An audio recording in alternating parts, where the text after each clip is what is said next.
आप सभी को नमस्ते। मनुष्य के जीवन में कई ऐसे गुण हैं जो उसे महान बनाते हैं। उनमें से एक गुण है क्षमा। क्षमा में वह शक्ति है जो न केवल देने वाले को शांति देती है, बल्कि पाने वाले में सकारात्मक परिवर्तन भी ला सकती है।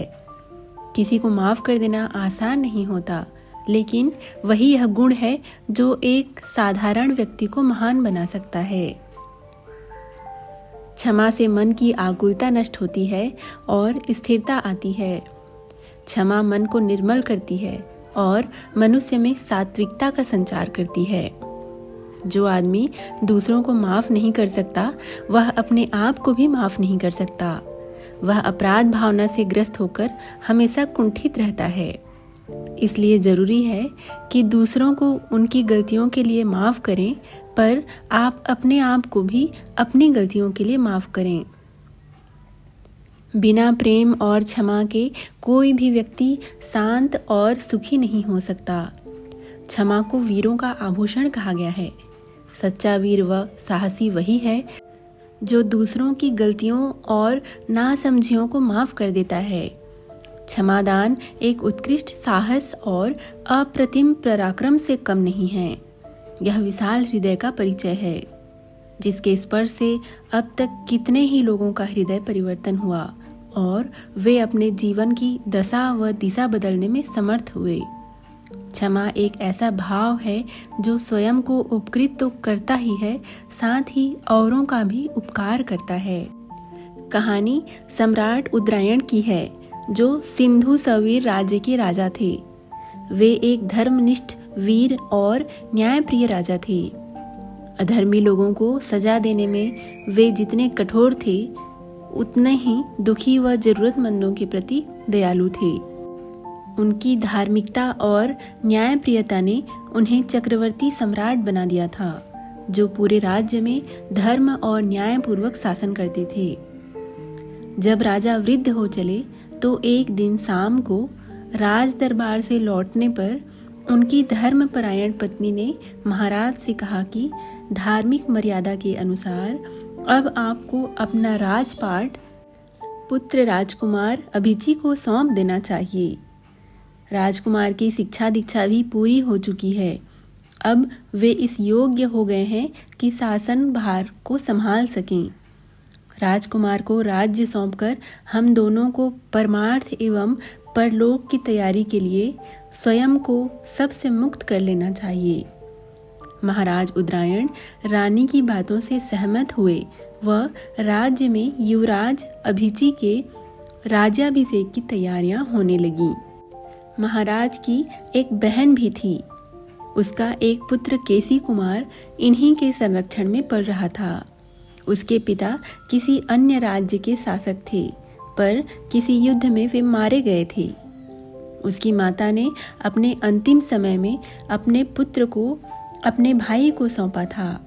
महाराज ने अपनी बहन को वचन दिया था कि वह उसके पुत्र को अपने पुत्र से अधिक ध्यान देकर रखेंगे, और हुआ भी यही। उन्होंने अपने इस कर्तव्य का पालन अब तक अक्षरशः किया था। शिक्षा दीक्षा, आमोद प्रमोद के जो भी साधन अभिची को उपलब्ध होते थे, वह केसी कुमार के पास पहले ही पहुंचा दिए जाते थे। सम्राट ने उसे हर सुख सुविधा दी, लेकिन केसी कुमार के मन में राजकुमार अभिची के प्रति ईर्ष्या पनपने लगी। उसे डर था कि अभिची के राजा बनते ही उसका महत्व कम हो जाएगा। अतः राज्याभिषेक की बात सुनते ही वह तुरंत राजा के पास गया और उन्हें अपनी बहन को दिए वचन की याद दिलाई और कहा कि अब तक सारी सुविधाएं मुझे पहले दी गई, अतः राज सिंहासन पर भी मेरा अधिकार पहले होना चाहिए। प्रश्न बड़ा टेढ़ा आ पड़ा। मंत्रीगण, सचिव व सेनापति सब राजकुमार अभिची को ही इस पद के सुयोग्य मानते, परंतु महाराज वचनबद्ध थे। केसी कुमार के दुष्ट स्वभाव को जानते हुए भी उन्होंने उसका ही राज्याभिषेक कर दिया। राज्य पाकर दुष्ट स्वभाव के केसी कुमार का जीवन और अधिक भोग विलास से भर गया। वह और अधिक अहंकारी व अन्यायी हो गया। उसने राजकुमार अभिची को राज्य से बाहर निकाल दिया और भोग विलास में लिप्त हो गया। राजा उदरायण ने इस समय भगवान महावीर से दीक्षा ली और सन्यासी बनकर आत्म कल्याण की साधना में लीन हो गए। उन्होंने देश भर में तीर्थ यात्राएं की और धर्म व अहिंसा का प्रचार किया। उनकी पत्नी रानी भी तपस्विनी बन गई और उनके निधन के बाद उदरायण अकेले ही लोकहित के कार्यों में लग गए। कई वर्षों बाद उदरायण अपने राज्य में धर्म का प्रचार करने पहुंचे। प्रजा ने उनका बहुत स्वागत किया, परंतु कुछ दरबारियों ने केसी कुमार को भड़काया कि उदरायण उन्हें राज्य से हटाने और अपने पुत्र को सिंहासन पर बैठाने आए हैं। उदरायण एक कुंभकार के यहाँ ठहरे। उसने उनके उचित सेवा विश्राम की व्यवस्था की। केसी कुमार ने दुष्ट दरबारियों की बातों में आकर उदरायण को मारने की योजना बनाई। उसने एक ग्वाले के माध्यम से विष मिला हुआ दूध भेजा। शाम का समय था। उदरायण ने दूध पी लिया। विष का प्रभाव शरीर में फैलने लगा। उदरायण भयंकर पीड़ा से कराह उठे। सारे नगर में यह समाचार तेजी से फैल गया। नगरवासी विद्रोह कर उठे।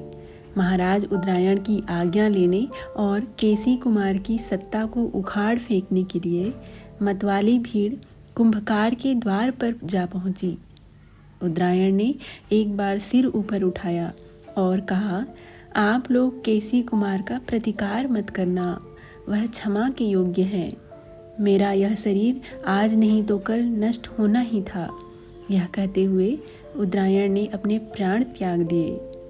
उनके अंतिम शब्द पास में खड़े केसी कुमार के कानों में जा पड़े। उसका हृदय प्रायश्चित से जल उठा। जो कार्य मतवाली भीड़ न कर सकी, वह परिवर्तन क्षमा इन दो अक्षरों ने कर दिखाया। ग्लानि और पीड़ा से भरे केसी कुमार ने स्वतः राज सिंहासन का त्याग कर दिया और संन्यास लेकर उसी धर्म के मार्ग को अपना लिया जिस पर उदरायण चले थे। माफी में अपार शक्ति है, जो न केवल हमारे जीवन को बल्कि पूरी दुनिया को बदल सकती है। क्षमा एक नया मानव गढ़ती है। क्षमा वीर व्यक्ति का शस्त्र है और यह आत्म विजय प्राप्त करने पर अर्जित होती है। हमें गुस्से से उत्तेजित न होते हुए कर्तव्य भावना से प्रेरित होकर समाज कल्याण के हित में ही किसी को सजा देना, पर उचित अवसर आने पर माफ भी करना चाहिए।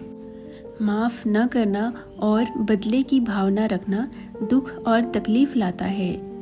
जो व्यक्ति बुराइयों के समाधान की अपेक्षा उन्हें अपने हृदय में पालते और बढ़ाते रहते हैं, वे जीवन के सुख और आनंद से वंचित रह जाते हैं। जिसके हृदय में क्षमा नहीं है, उसका हृदय कठोर हो जाता है। मनुष्य को छोटी मोटी गलतियों पर माफ़ी मांगने और माफ़ करने की आदत बना लेनी चाहिए।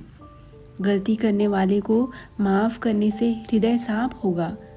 स्वयं किसी की बात का बुरा न मानना और दूसरों का हृदय न दुखाना, ये दोनों बातें साथ साथ चलनी चाहिए।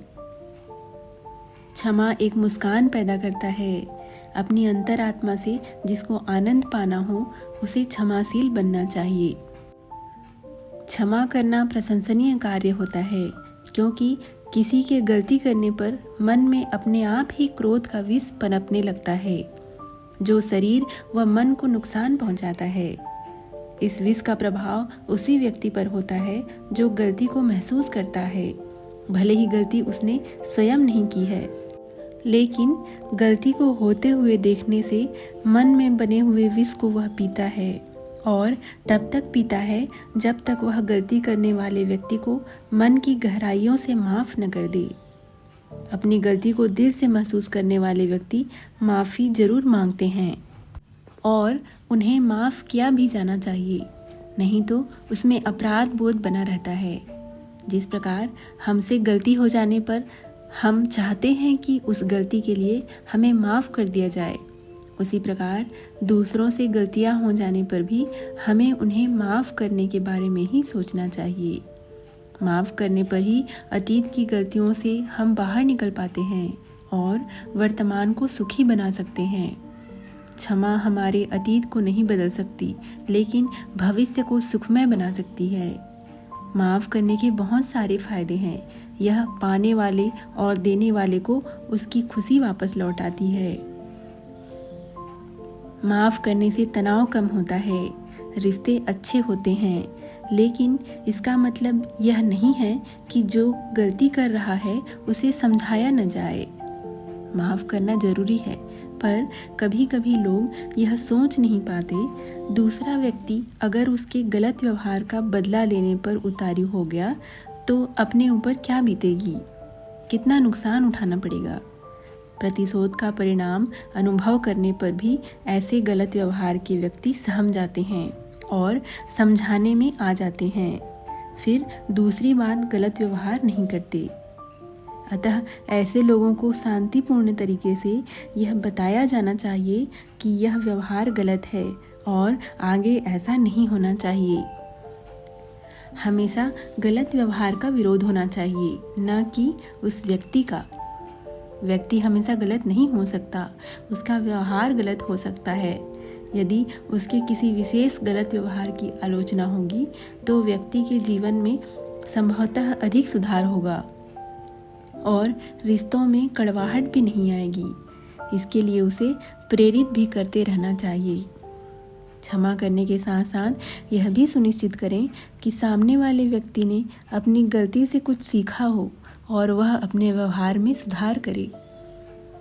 उदंडता पर क्षमा करते समय यह संतुलन बनाना भी जरूरी है कि व्यक्ति उससे कुछ सीख भी ले व अपना व्यवहार सुधारे।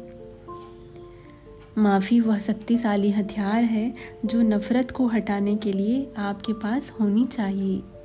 माफ़ी मांगना साहस का काम है और माफ़ करना समझदारी का। माफ़ी मांगने से आपका आत्मसम्मान कम नहीं होता, बल्कि यह आपकी महानता को दर्शाती है। धन्यवाद।